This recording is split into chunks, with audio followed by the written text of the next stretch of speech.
The venerable Toyota Camry, the epitome of family sedan. Well, it has a new look for 2025 outside and somewhat inside as well.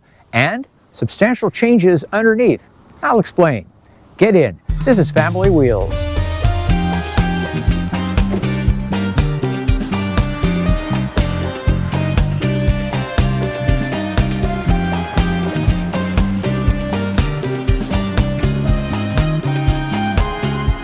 If there is an argument to be made for the continuing existence of the family sedan, it is this, the Toyota Camry. Yes, the Honda Accord, possibly the Hyundai Sonata, but this really is the leader of the pack. The vehicle that says, yes, you should still have a car, not necessarily an SUV. There's plenty of room, it's comfortable as all get out, there's lots of cargo space. What's not to like? The styling refresh on the Camry is, well, refreshing. There's a big influence from the latest Prius in the form of a flat, full-width slot connecting the headlights. It replaces the V of previous years with its dropped center holding the Toyota emblem, which now sits on the panel above the slot. The influence on the lower part of the fascia is all Lexus, with a wider honeycomb intake and smaller side inlets. Changes to the back end are less dramatic, but also effective. The taillights are thinner, with slim extensions pointing to the center, while the fake exit vents at the ends of the quarter panels are gone. Overall, a cleaner look. Inside, the Camry has dropped the ungainly curve that formed part of a Y shape around the center stack, instead going for a more functional grouping with an L shape on the right, which sits below a slatted trim piece. Although the Camry comes in 3 trims in Canada, it's really more like 2.5. The MSRP on the XSE I'm driving is only $700 less than the top-spec XLE.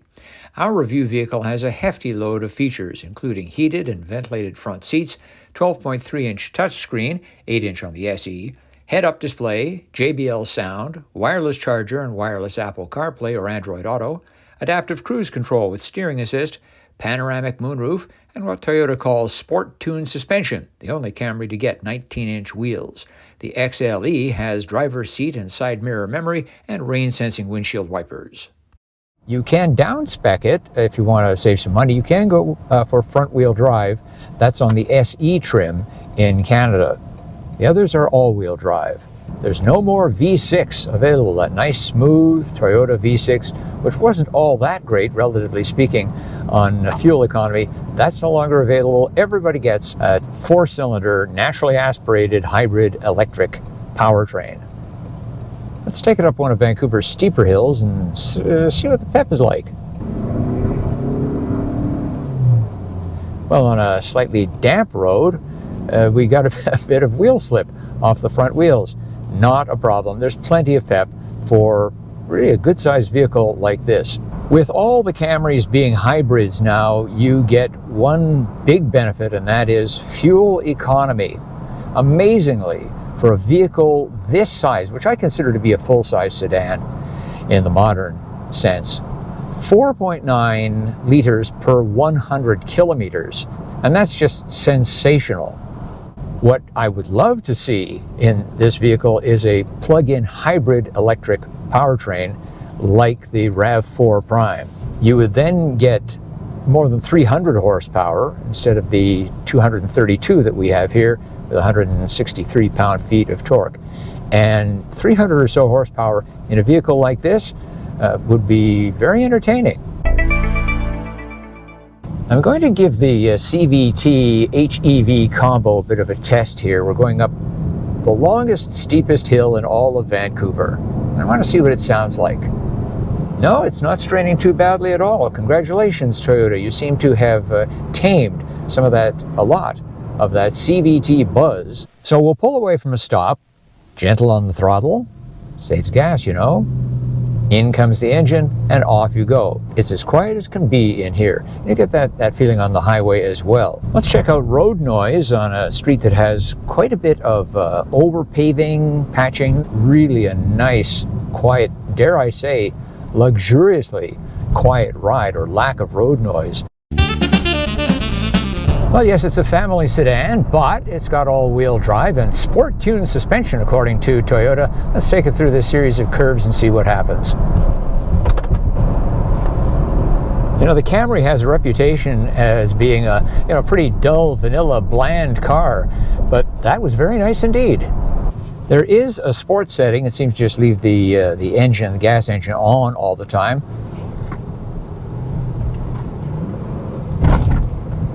You get a fair bit of understeer. The nose tends to push out on a corner. It's not alarming. Don't go taking it to any track days, but really a pleasant handling car, just as it is a pleasant riding car. Let's take it down our neighborhood bumpy road right now and see how it handles potholes, patches, and speed bumps. There's a really solid feel to it when it hits the bumps. There's no clunking. You don't hear things rattling around. Let's check out the brakes. That's very assured.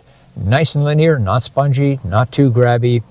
A lot of confidence. One annoyance, and this is across the Toyota line, when you set brake hold, and I'm a big fan of brake hold, you have to reset it every time you restart the car.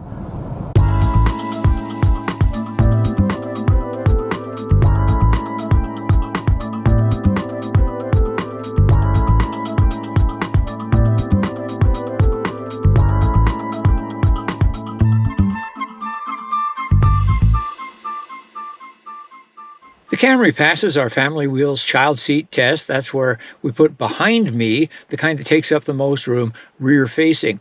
Up front, I've got a few inches between my knees and the glove box door. So far, so good. I've adjusted the front seat to be a lot more comfortable for myself. I'm 5 feet 11 inches tall, 180 centimeters. And here in the back, that means lots of room for a couple of adults. All kinds of space between my knees and the back of the seat in front. Wish I could say the same for headroom. I'm almost scraping for the headliner. We do not have heated rear seats. However, there are 2 USB ports, one Type A, one Type C, and of course the usual HVAC outlets. At this specification, we do get a nice 2-piece panoramic moonroof.